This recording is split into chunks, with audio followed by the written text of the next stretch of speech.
ating YouTube channel. Kung ikaw ay bago pa lamang po sa aking YouTube channel, please like, share, and subscribe. At huwag mo pong kakalimutang i-hit ang ating notification bell para lagi ka pong updated sa aking mga ilalabas na video. Tapos mong tanggalin ikat yung mga rhinestone na meron ka sa kuko. Tanggalin mo yung mga top coat. Siyempre, huwag mong kakalimutan na maglagay ng cuticle oil sa gilid. Kapag ka magagamit ka ng mga gel removal, kagaya ng ganito. Kasi, mahapdi yung pang-remove ng gel polish para din maprotektahan yung ating cuticle area. Gagamitin na natin itong Silula. First time ko lang ito gagamitin guys, Silula, kasi ang dati kong gamit na gel removal ay yung kulay green. Baka mas mabilis kong makaremove. Pero kasi sabi dito 1 to 3 minutes lang mariremove na yung gel polish.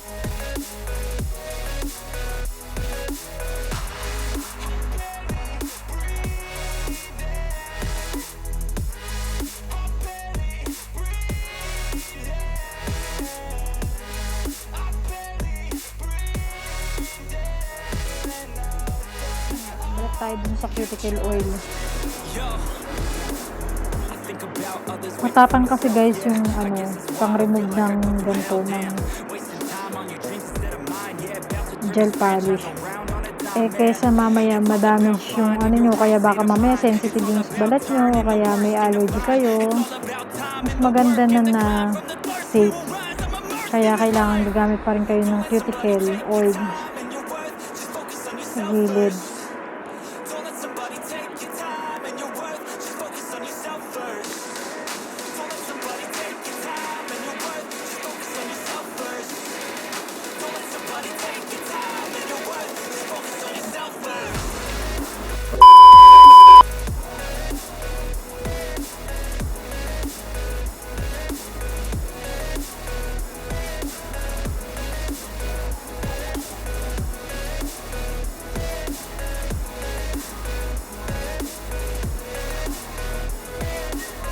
Alam nyo guys, kapag re-remove naman talaga ng mga soft gel, mga ganito, mga nail tips, o kaya mga polygel, ang napakamabisang paraan talaga ng pag-remove.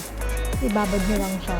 Tapos may maligam-gam na tubig, tapos dishwashing liquid. Gusto ko ipakita sa inyo kung effective talaga tong pang-remove na to.